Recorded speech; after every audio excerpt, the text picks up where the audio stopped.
మీరందరూ కష్టపడి మాకు ఉద్యోగాలు ఇస్తే ప్రమాణ స్వీకారం చేసినమో అదే ఎల్బీ స్టేడియంలో 25,000 మంది నిరుద్యోగ యువకులకు ఉద్యోగ నియామక పత్రాలు మన ప్రభుత్వం ఇచ్చింది.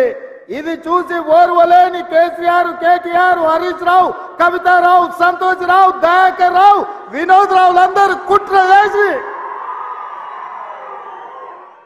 ఇవాళ కాంగ్రెస్ పార్టీ మీద శాపనార్థాలు పెడుతున్నారు. నేను అడుగుతున్నా, సోయిలేని సన్నాసులను, దద్దమ్మలను, పేదోళ్ళ బిడ్డలకు మేము వేలాది ఉద్యోగాలు ఇస్తే మీ కడుపు మండిందా అని చెప్పి నేను అడుగుతున్నా. తొందరలోనే మెగా డిఎస్సి నోటిఫికేషన్లు ఇచ్చి గ్రామాలలో, తండాలలో, గూడాలలో పేదోళ్ళ పిల్లలకు చదువులు చెప్పించడానికి పంతుల్లో నియామకం చేపట్టే బాధ్యత మా ప్రభుత్వం తీసుకుంటుందని ఈ చేవెళ్ల గడ్డ మీద నుంచి నేను చెప్తున్నా.